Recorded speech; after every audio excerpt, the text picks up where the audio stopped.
Hello and welcome to the second in my series of Moonstone Mondays. Now in this video I'm going to paint up Bumbletown Farm, which is some scenery, some little scatter terrain that they released in their previous Kickstarter, which was about a year ago or 18 months ago now, and it's been sat in my stash and I thought I'd give it a go at painting it and getting it done, and I had a lot of fun doing this. Now I don't really like painting scatter terrain, it's not really something which I enjoy, but this was pretty okay to be honest compared to what I normally feel like when I'm doing that, because they're really interesting designs, they're well printed or moulded, and so it makes it quite easy to paint. So I hope you enjoy this. They do have a Kickstarter running at the moment, it is still going. The link for that will be in the description, so go and check it out if you're interested. They have some of the most amazing models and the game is really fun as well, so I really recommend it. And I'm not being sponsored or they've not asked me to do this, so it's purely because I'm enjoying it that I want to make these videos, so there's no kind of commercial kickback from me. If you want to do it, then great. Let me know what you think in the comments below. If you don't want to comment, that's fine. I really hope you enjoy the video and I'll see you again at the end. Well, the Kickstarter, as I record this, is going very well for Moonstone, really pleased. And they've just announced that they're going to do some more terrain.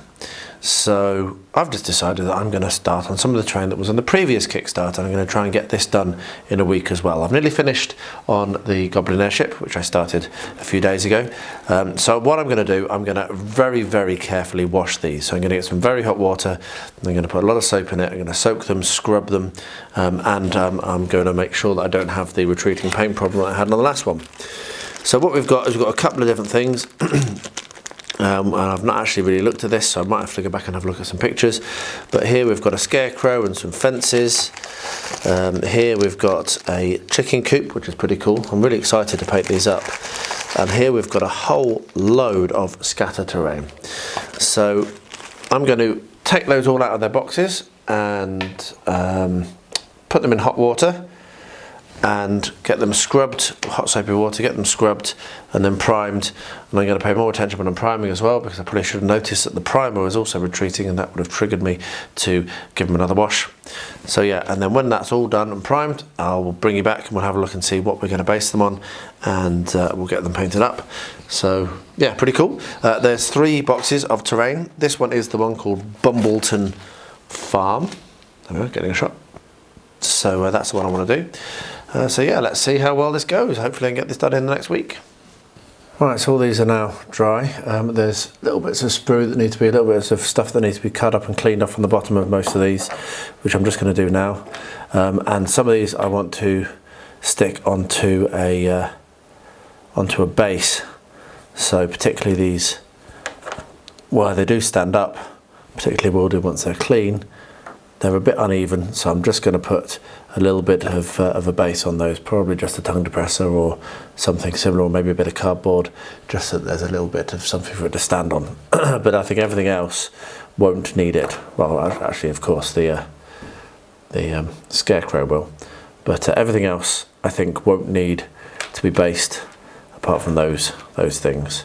And that cockerel gets to stand, I believe, on top of or in front of, I think maybe gets to stand up here, but I'll look at the pictures and find out where that goes.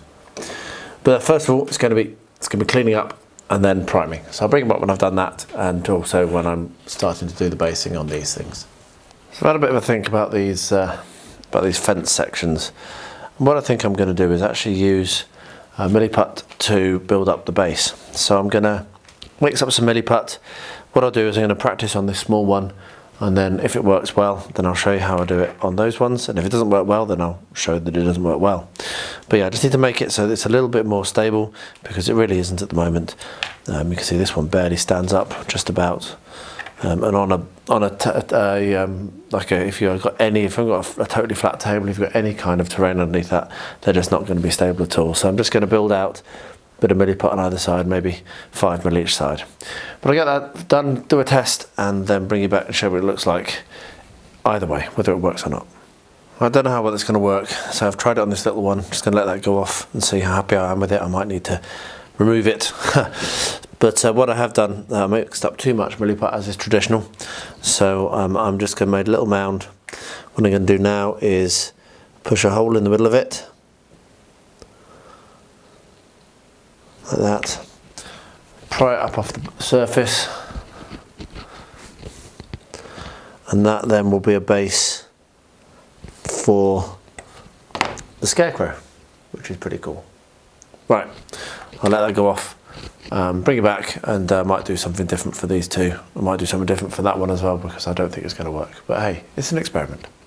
So I've got these tongue depressors, because while that has worked okay, it's still a bit wobbly, and it's a bit rounded. I might have to sand the bottom off it. So yeah, it's worked, but it's not worked great.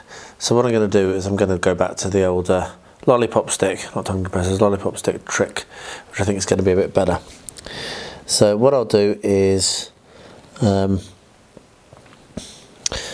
probably put the end with the end with the stump into the rounded corner, and then look to cut around it like that. And I've got my sharp scissors, which is what I'm going to use, my super strong scissors, and I'll glue these in place, and then paint and do it all together. So these super strong scissors are great because you can actually just about cut you can cut wood in a curve, as you can see. Brilliant scissors. So I can use super glue to glue these down onto that, and that will make them just that little bit more stable and less likely to fall over.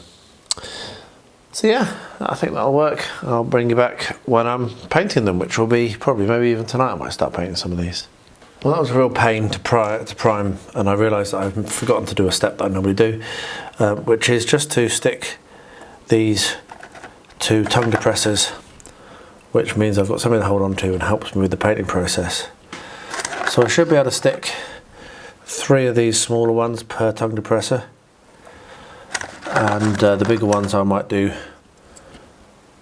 2 per. I need to find some more tongue depressors. I just had these lying around actually. So I do need to find some more, but that will help me when they're dried. I'll be able to go in and paint, and I'll have something to hold on to. It's a really good way of making a cheap painting handle that's very reusable. So you can just pop those off with the sharp knife, because you don't put too much super glue on, they just pop straight off the wood. So I'll find some more tongue depressors to put these onto, and then I need to glue that on actually. That goes on the front somehow, like there I think. So I need to get that glued on as well. So yeah, and then I'll bring you along for the painting process, which should be a lot of fun. I'm really quite looking forward to painting these. Anyway, there we are. Let's wait for this to dry, wait for this to go off, and then we'll take them down to the painting bench. One thing you need to be very careful of is when you put super glue near a model, wait for it to go off, because it takes longer than you think to actually go off, and it gets reactivated a little bit by the liquid that is in paint, and then it goes completely solid, and you can ruin your paintbrush in an instant. And ask me how I know, because I've done that more than once. So there we are. Right, we'll get these glued onto tongue depressors, and I'll stop rattling. Well, these are now nicely stuck down onto the tongue depressors, and I'm going to start painting them. So the first thing I'm going to do is I'm going to work on the chicken coop, and this contrast gore grunter fur works really well for like thatch like this, and it also is going to work well for the two chicken nests. So I've given it a good shake. Got a little bit of water over here, so what I'm going to do, just using my larger brush, just come along and put that on. It's a really good base, and what I'll then do is come along and highlight it afterwards when it's dried with some with a brighter colour, with a more straw yellow, but it just gives that underneath, gives the underneath bit, underneath colour that you need. I'm not going to film myself painting everything, but I thought it would just be interesting to pick 1 or 2 of the miniatures, do a little bit more detail, and then the rest I'll just try to kind of inform you of what colour I decide to use. So I'm not using my goggles on this because I don't need to, because obviously this is a far easier paint job than I was doing the last time for the Goblin airship. But yeah, contrast paints, I do use them. They have their place. Mostly I use Vallejo, which I really like. But for this, I think the contrast paints are going to give a really good start of a 10 almost, as an undercoat. And I like doing multiple layers. Even when I've done contrast, I very rarely just leave it as just contrast. And very often I will come along with more different types of paints to add a bit more interest and a bit more colour and make it look right. So anyway, I will get these all done with this and let it dry, and I'll bring it back for the next step when I get to it on these miniatures. Like I say, I'm not going to paint everything live. I'm not very good at it, and I struggle to keep things in shot. This is not proving to be very easy. I want to lift this up so I can see it better. So anyway, that's enough of that. I will bring you back for the next step very shortly. Well, the next thing that's going to be painted on this is going to be the wood, and I'm going to start with the base of I use this a lot, flat brown. But I've also done a little bit more on other models. So I've started painting up the scarecrow. I used Vallejo's canvas for that, and I've also started painting up the fences. And for these, I've used Vallejo's old wood, which I do still have to hand here, old wood. So yeah, so I'm going to paint the wood here, and probably going to paint quite a few other bits and pieces that's wood. What I'm looking at, what I'm thinking is that this is more likely to be treated wood, whereas this, I'll just probably put a wash on and that'll be done really quickly. So I'm going to now get stuck into using up a lot of my flat brown, and I'll bring you back when I get to the next step. I've just finished painting up all of this from Bumbleton Farm, and I got so carried away I forgot to actually record while I was painting, and literally just as I put the model down on here to take the video, I broke the cockerel off, so I'll have to glue that back on. But it's largely just Vallejo paints, standard paints, and I've just done some Citadel washes. I'm pretty happy with how it's looking, and I'm remembering why I decided against painting it before, because I actually find it quite tedious painting this stuff. I quite like painting miniatures, but painting little kind of fiddly bits of terrain, it doesn't really fill me with joy. But seeing it done does fill me with joy. So I will go on. I'll take these off of the tongue depressors. I've got a little bit basing more to do on your scarecrow, and I might end up basing these a little bit as well, just to sit them into some terrain. So I probably will end up basing these little bits onto some card or something. But anyway, pretty happy with that. It's taken me a few evenings, but there we are, we're done. Alright, time to base the awesome scarecrow. So I'm going to make use of a base that I don't use very often, which is the Rugged Field base ready. And I'm going to do it in the way that I always do. So get the basing glue, and then use a toothpick to spread it around. So we'll put some basing glue on. Yeah, I thought so. It's blocked. Right, let me just get that sorted out.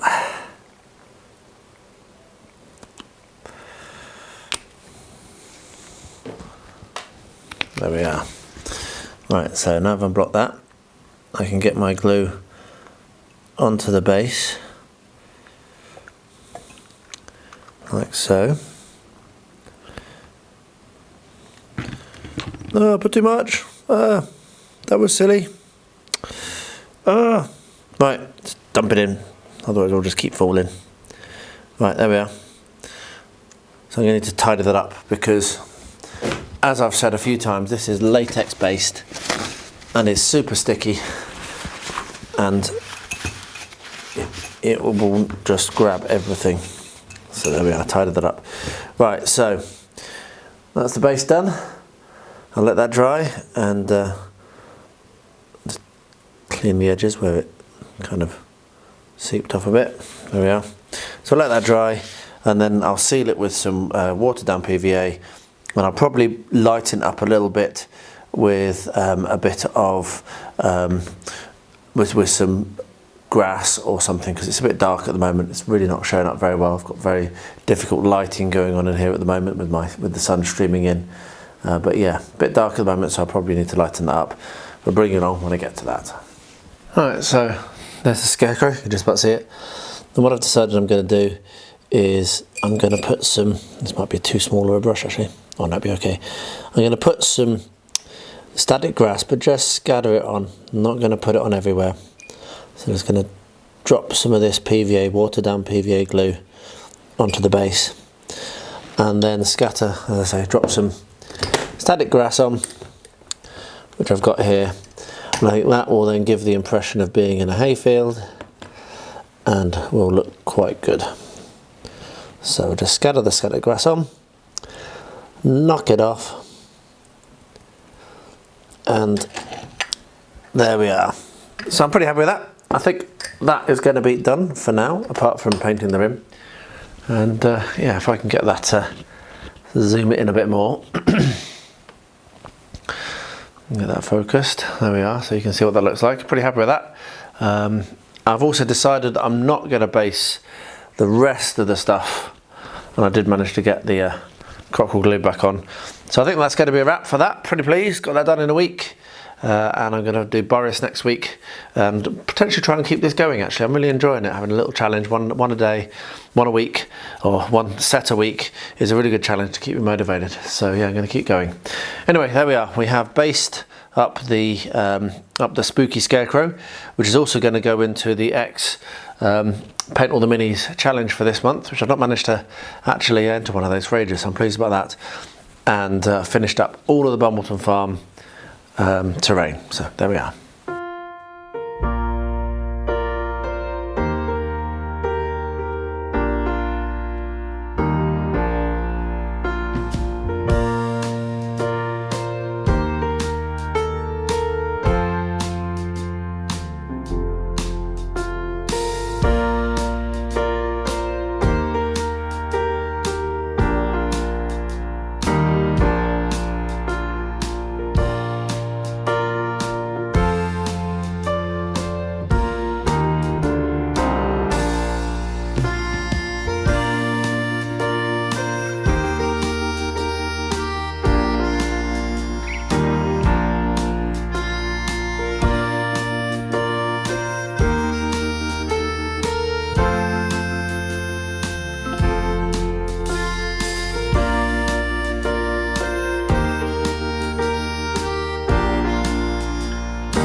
So there we are.